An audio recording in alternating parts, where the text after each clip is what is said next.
Hello everyone, and welcome to yet another episode of Real History. I am history professor Jared Frederick, and we're so glad that you can join us for our next segment. But before we delve into the newest episode of Band of Brothers, we first want to make a special invitation to you. My friend Andrew and I, who put these videos together, we've noticed that a lot of our comments are dedicated to specific questions about specific historical movies and or suggestions of movies that you would like to see. In preparation for our hopefully attaining 1,000 subscribers, we invite all of you to go down below into the comments section and pose your question about a historical movie. And once we reach 1,000 subscribers, Andrew and I are going to dedicate a special episode specifically focused on your questions. And me as a historian and he as a veteran are going to dive right in and answer those to the best of our ability. So if you haven't already, make sure you hit that subscribe button and then go down below and share your thoughts and pose your questions. Now that that advertisement is out of the way, let's head into the next episode of Band of Brothers.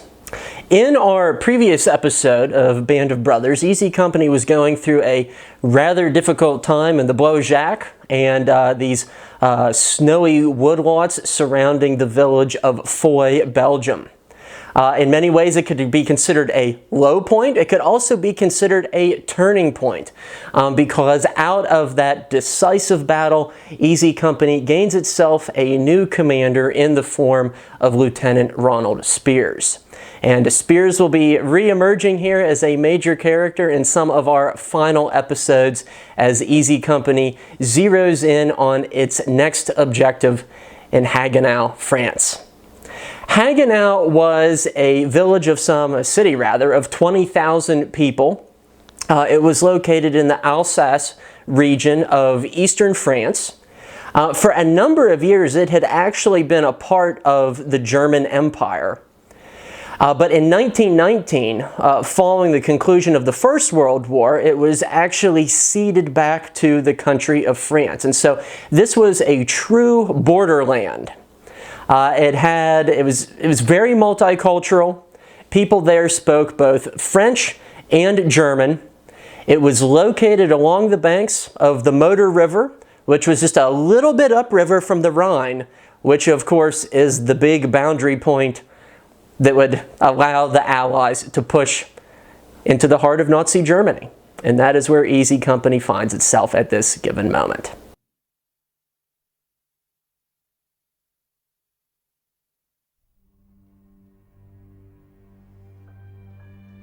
For any of you who are fans of various Ken Burns documentaries, you'll notice that in these opening titles and introductions to Band of Brothers, they use that same style. White lettering, black background, underlined in red. Very distinctive. Tom Hanks is a big Ken Burns fan. Undoubtedly, that is where they got that stylistic inspiration from. All I knew was what I had read and heard around the replacement depot, that we had broken the back of the enemy and the war would soon be over. Thanks for the lift. The opening here in the muddy streets of Hagenau are quite authentic. In February of 1945, a lot of the winter snow started melting, and the Moder River was very swollen. It flooded at times. Everything was just very dreary, encrusted in mud and filth, including the men who walked through this environment. And it was just a very bleary sort of landscape. At least Bastogne was somewhat picturesque. You know, the Christmas time snow and everything, despite all of the cold and horror involved with it. But any of that wintertime allure was long, long gone. And by this point, it was just a bunch of muck and filth, and everybody's fatigue was reflective of that filthy landscape and environment. Yeah, right. Report to second, Webster. They'll find a place for you. Next truck up, Webster. You'll find second. Move. One of the absolute best books about Easy Company is David Kenyon Webster's memoir, which is entitled Parachute Infantry. And of course, Webster is the key protagonist of this episode. He is the narrator as well. And he's a good sort of cinematic vehicle for us, the audience, looking into the lives of Easy Company, because this was a man who had been wounded in the leg in Holland. He missed the entirety of the Battle of the Bulge. He rejoins with his platoon in February of 1945. And for all intents and purposes, at least as it is presented here in the series, he is an outsider like we, the audience. And so it works very, very well. And of course, his incredibly rich military autobiography provides all sorts of unique perspective. One really interesting thing that Webster wrote about is that when he returned to his platoon, he noticed that there were only 11 men left. And he was essentially, my God, where's the platoon? There's supposed to be 40 men here. And then it dawned on him the toll that had been inflicted on his outfit during the Battle of the Bulge.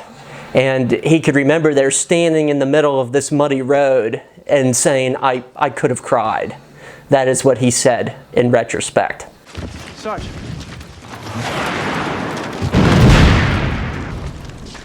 What's the matter there, Webster? Nervous in the service? The show may exaggerate ever so slightly the perspective or the depth to which Webster was, in fact, looked upon as an outsider. In his book, he talks about being warmly greeted by a number of his comrades. They were glad to see him. He was glad to see them. They perhaps weren't quite as cold as indifferent as what the film might always suggest. There you go. He's got pneumonia. Sorry to hear that. What are you sorry about? He's alive. He's got a couch, goddamn blanket, snug as a bug.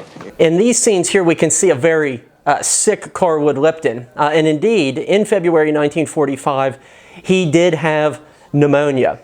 And he later confessed to author Stephen Ambrose, I don't get sick often, but boy, I was really, really sick here in Hagenau in early 1945. And an interesting little anecdote that we don't actually see here in the film is he and Spiers shared a bedroom, a single bedroom with this old German couple who lived here in Hagenau. And there was one bed, and Spiers told Lipton, you're sick, you get in the bed, I'll sleep on the floor. Lipton didn't want to do that. Like, he didn't want to deprive his commander of a good night's sleep. But Spiers insisted. And the German couple who were running the household, they were cordial hosts, and they gave Lipton a big slice of apple strudel. And they also gave him a nice big hearty glass of schnapps. And so he ate the strudel, he drank the whole thing of schnapps, and he said he went right to sleep. And the next morning, the surgeon was intending on shipping him to the rear because he was too sick, he had a fever, he was aching like you wouldn't believe. But after he got that full night's sleep, after drinking the schnapps and eating the strudel, he felt completely better. And he went to the doctor, and the doctor said, I don't believe it. You don't have pneumonia anymore. You can stay. And that is exactly what Carwood Lipton wanted. He wanted to stay with Easy Company. And it wasn't just a matter of sentimentality. He was a vital figure in the operations of the company. And so he was very pleased indeed, as was Lieutenant Spiers. And in that moment, Lipton furthered his sense of affection for Spiers. This guy was known as a killer. He was thought of as ruthless and cruel. But in moments like this, Spiers indicated that he did have a heart, that he had compassion, and more importantly, he showed compassion to men who deserved it. And surely, Carwood Lipton did earn it. And so just a nice little story there on the side that's not often talked about or heard about. Captain Spiers.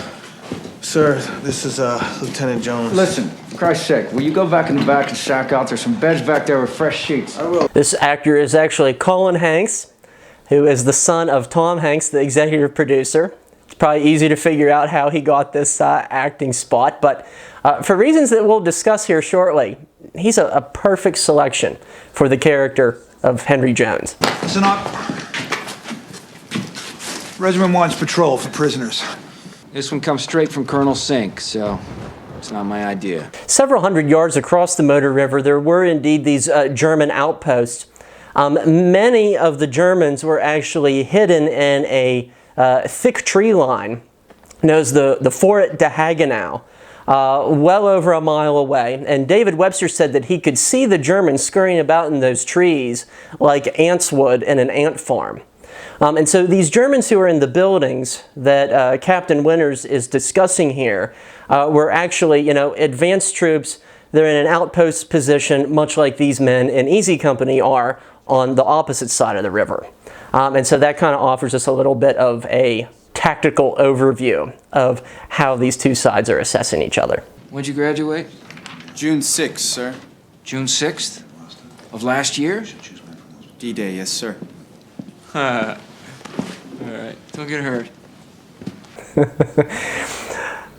This was indeed an interesting coincidence in the eyes of some men of Easy Company. The fact that the day of their first trial by fire, you have this rookie second lieutenant coming into the ranks of the 506th. They undoubtedly saw him perhaps a little bit, as wet behind the ears. But in actuality, I can offer a little bit of context on Lieutenant Henry Jones because I just happen to have a 1944 yearbook entitled The Howitzer, which is the name of the West Point yearbook, because these are the things that one owns as a historian.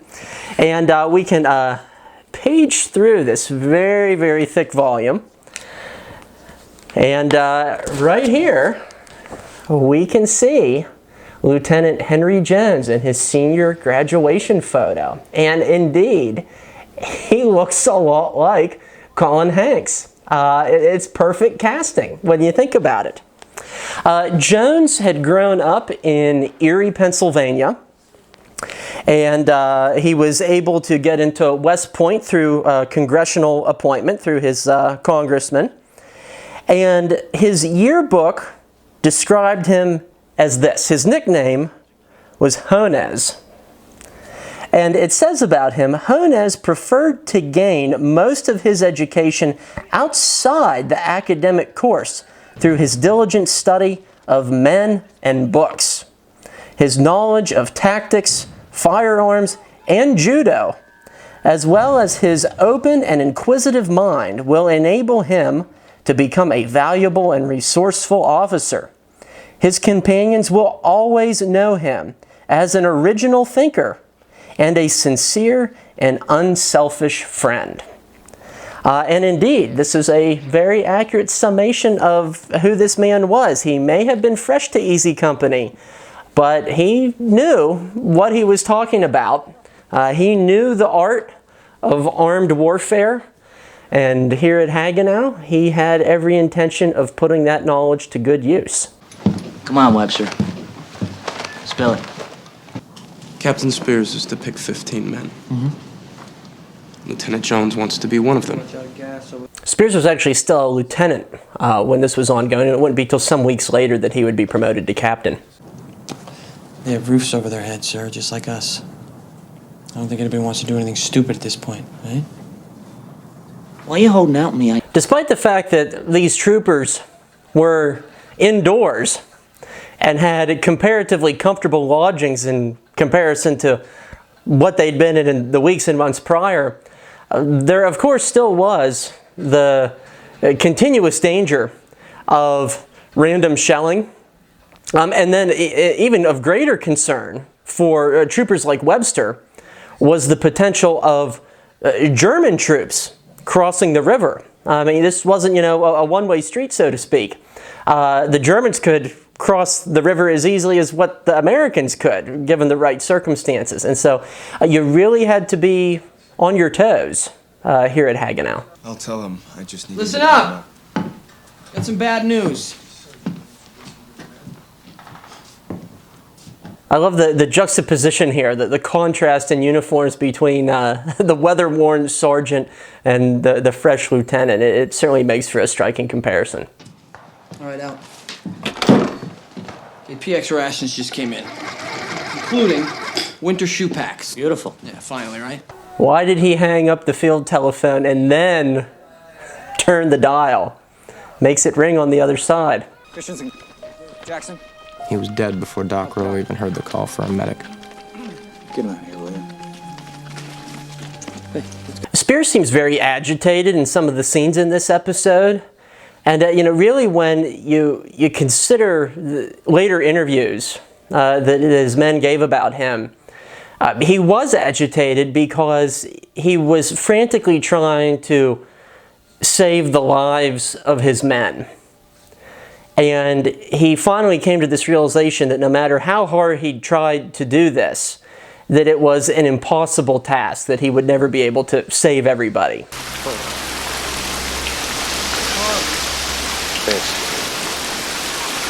The introduction of showers here at Hagenau actually happened. These were like huge, portable, industrial-sized showers that could bathe 200 men per hour. And some added luxuries that the regiment received this same week is that they got a batch of movies. And they could actually watch some motion pictures in the evening. And they were a very eclectic mix of movies, including the more lighthearted Rhapsody in Blue and Alfred Hitchcock's suspense thriller called Saboteur.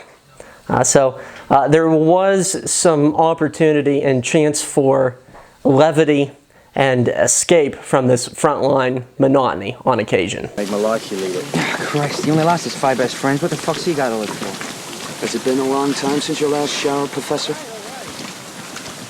Webster was sometimes referred to as Professor because he had attended Harvard University. He was a literature student, but he ended up joining the paratroops before he received his degree.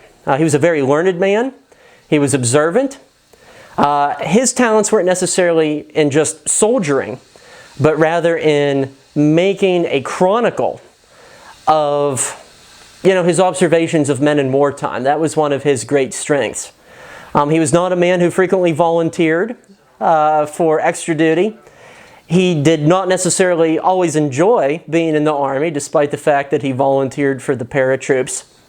But I think he wanted to be where the action was because he knew that there would be a good story in it somewhere. And so that literary writer in him was drawn to these sorts of environments as a result of that curiosity. Kid's just trying to do his job, all right? Jesus Christ. You know what, the hell with it. None of my best. I gotta go blast this house. You happy now? You coming, Perko? This film excels in this sort of sarcastic banter, which has more authenticity than one can imagine. Intelligence give you the information on the CP? Third house on the left. As soon as our men are back in the boats, we want a Quad 50 opening on. Captain Winters? Webster talks about this moment in depth where Spears and Winters are standing on this little perch overlooking the river, and it's worth reading a short excerpt of his book. The officers stood in the middle of the yard, below the French doors on a slight mound like Napoleonic marshals at Austerlitz, and swept the scene with their arms, now pointing at the woods, now at the Motor River, now at the farmhouse, Strong Point, and at the distant forest, where enemy soldiers were crawling about like upright ants among the pine trees. It was a clear blue day with unlimited visibility, but they showed no concern. We watched them a while, muttering low about their attracting the attention of the 88s to our home, and then went indoors. Luz fetched the GI phone and started back, rolling up its wire on a hand drill as he went. McCreary alone remained outside. When the officers saw him, they joined him on the threshold of the garage. "Hello, Major," he said pleasantly, as one equal to the other. "Hello, Captain. Patrol going out soon?" He leaned against the wall with a cigarette dangling limply from a corner of his mouth. "Yes, McCreary," Spears replied. "In just a few days. Platoon leaders will pick the men. S2 wants some prisoners." "They always do," said McCreary. "Why don't they go get them themselves, sir?"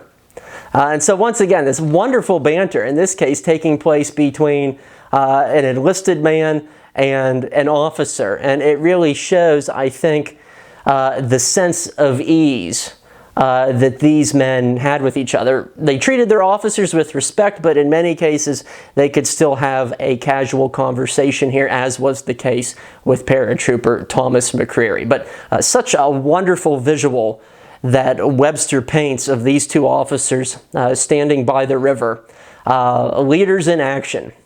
So yeah, a great little scene here that we see. Liebgott and I, we both speak German. Yeah? You said 15 men. There's 16 of us, including 2 translators. Fine.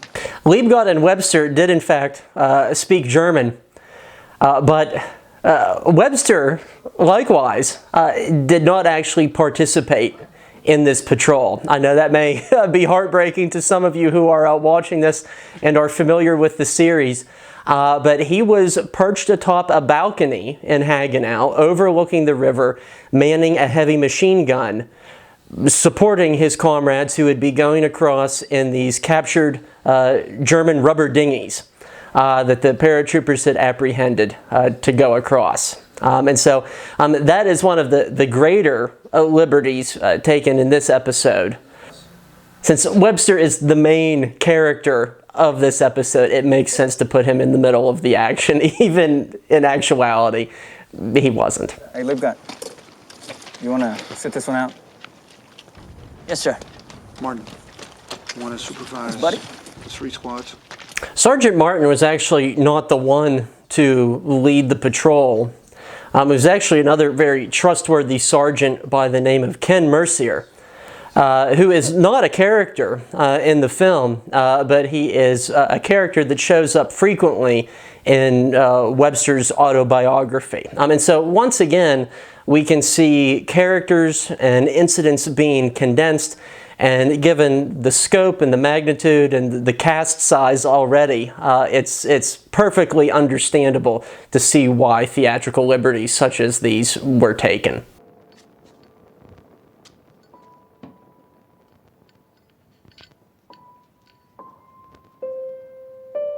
It's important to point out how rare an occasion it could be that one would actually have the time and opportunity and the proper environment in order to sit down and clean your weapon, you know, here in the forefront of the Allied advance. It was certainly not something that you could easily do in a foxhole. The probability of losing a piece or a spring or what have you was too great. But when you're in you know, this indoor environment, you have a table to work at, it's something that you could do with a greater degree of confidence and security. And so it's important to point out that they are preparing accordingly here in these scenes. 15 men crossing a river to capture prisoners from a German observation post. Getting back safely could be successfully accomplished in this sort of no man's land, especially at night, it could be very frightening.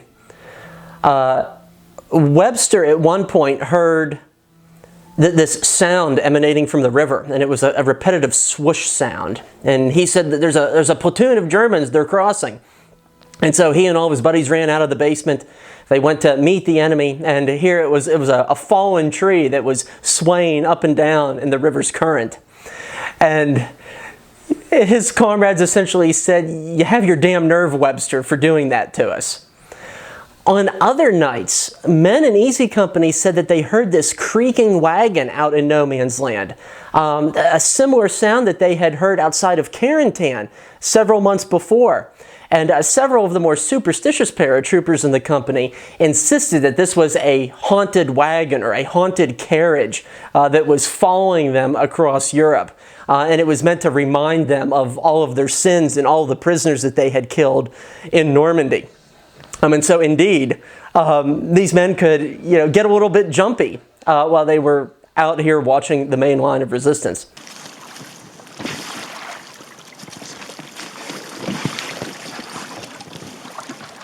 One can only imagine how cold the motor was at this time of year. And like I said, it was unpredictable because it was constantly ebbing and flowing, rising and decreasing with the rains, the spring thaw that was on the horizon. And, Webster said that there were all of these gray, half-dead trees on the opposite bank of the river, and he said that they looked like ghosts standing there in the mist. And it had this very haunting quality to it, the riverbank did.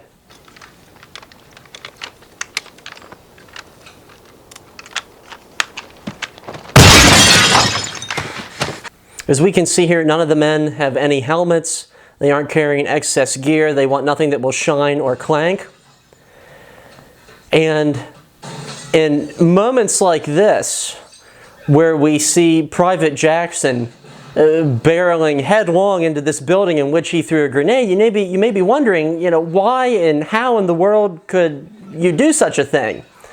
But in the heat of the moment, when your adrenaline is pumping, there's this automatic instinct, okay? Throw the grenade, clear the house.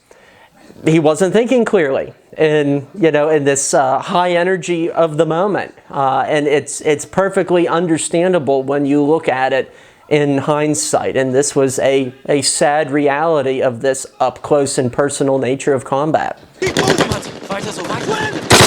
We're moving out! Let's go! The paratroopers later recounted that they had absolutely no problem picking up these Germans and dragging them back across the river. In many ways, these Germans were demoralized. They knew as well as anybody that the war was nearing its conclusion, and they certainly did not feel like being heroic in instances like this where they were taken off guard. And so the Germans were fairly easy to apprehend.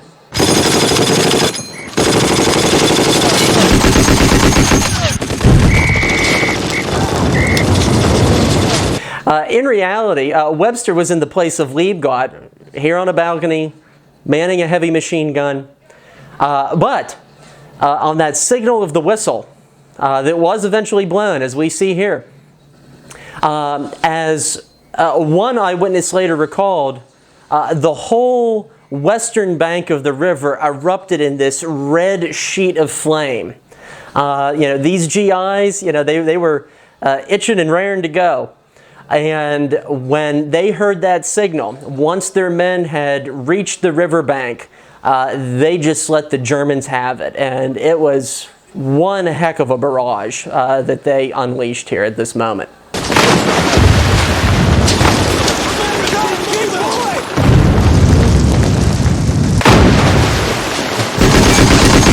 The regiment also had spotlights across the river, and on most nights they had those illuminated so they could keep a close eye on the opposite side of the river.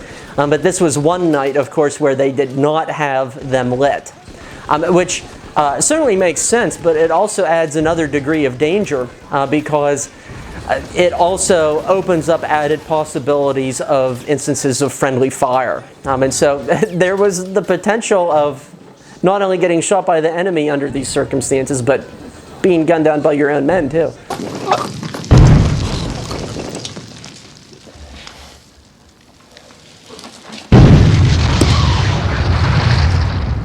It's heartbreaking stuff, and there's certainly nothing heroic about it. A kid screaming on a basement floor, gurgling in his own blood, saying that he doesn't want to die. And it's all the more painful when you realize that in the broad scheme of things, there's only a little bit over 2 months in the war that is left. And these guys, they had been through so much. And there's a light at the end of the tunnel. But as Spears knew, not all these guys were going to make it. Not all of them were going to see the end. Eugene Jackson became one such person on February 15th, 1945. It was his own grenade. He died of his wounds, sir. Any others? No, sir. Dexter Fletcher, who plays Sergeant Martin in the series, has gone on to a great degree of fame in the realm of directing. If any of you have seen the movie Rocket Man, the biographical musical about Elton John, he was the guy who actually directed that movie. And so quite the evolution and turn in his career. What you looking at, Webster?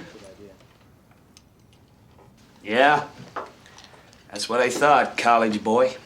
As you've been watching the series, you've possibly noticed that the character of Roy Cobb is perhaps one of the more disagreeable personalities who is depicted in Band of Brothers. And indeed, he had a number of unsavory encounters with his own comrades throughout the course of the war.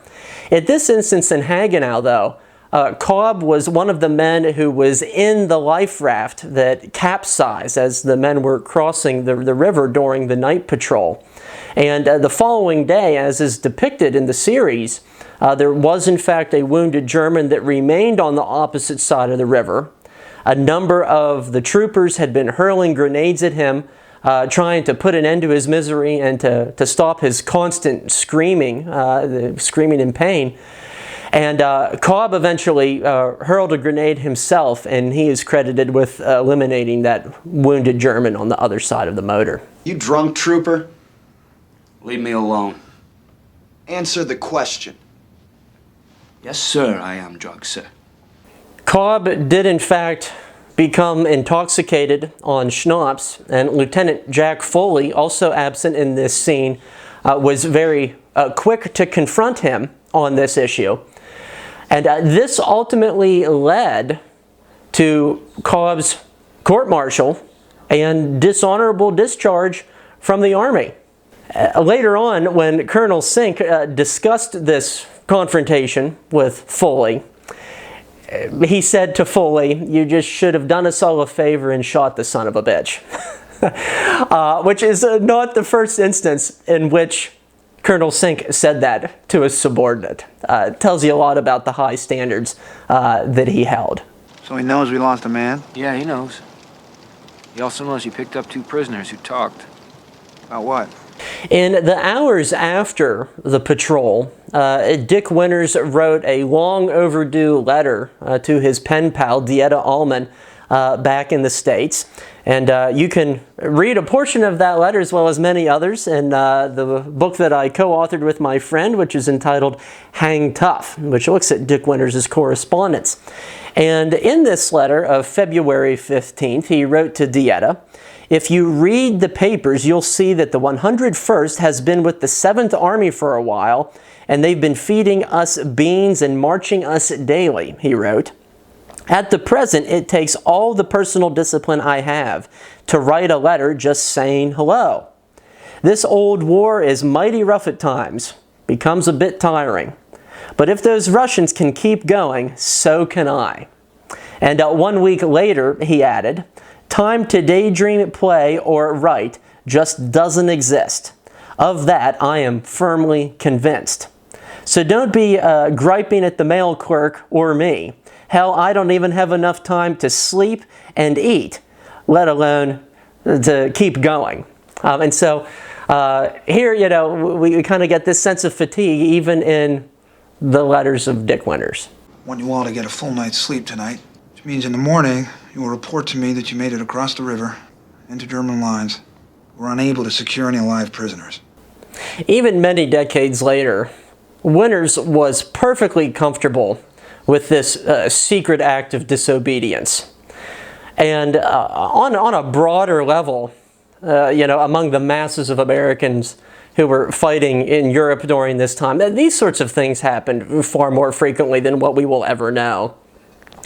But as far as Winters was concerned, his men had done their job. They had gained the prisoners and the intelligence necessary. And this was not about ego to him. It was not about pulling off another successful mission.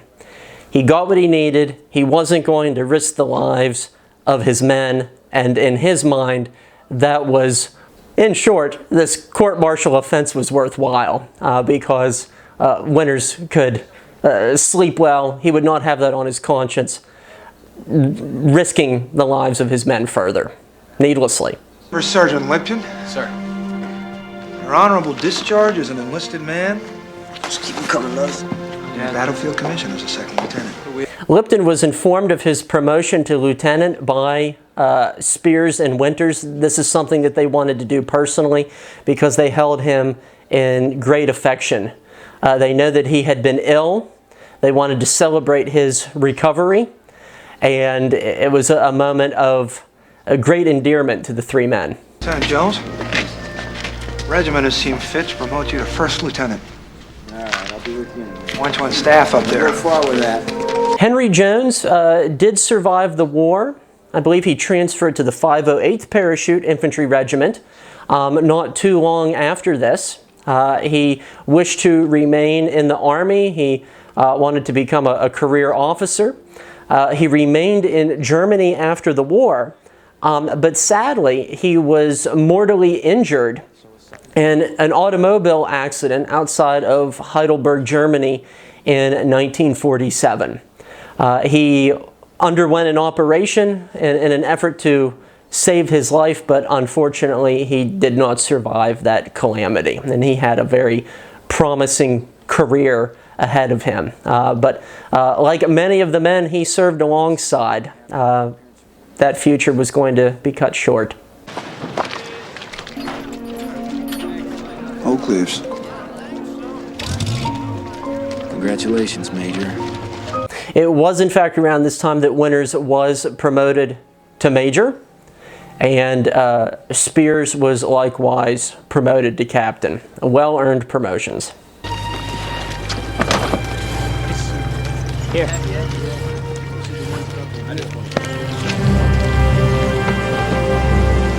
It was on February 23rd, 1945, that men of the 36th Infantry Division relieved the 101st Airborne at Hagenau. And with that, these paratroopers were heading back to Mourmelon-le-Grand, France, where they were going to get a little bit more reprieve from the front lines before they inevitably headed into the heart of Germany. A great Easter egg that we see here at the end, you'll notice that Cobb is in the back of a military police jeep. And that is a hint, a tip of the hat to his actual arrest and court-martial. It's something that you got to watch out for. You would hardly even notice at a passing glance. It took me a long time to notice it. But it just goes to show the complexity of this storyline and how much the filmmakers were able to squeeze in, perhaps without sometimes even the audience fully recognizing it. A lot of good Easter eggs in this show.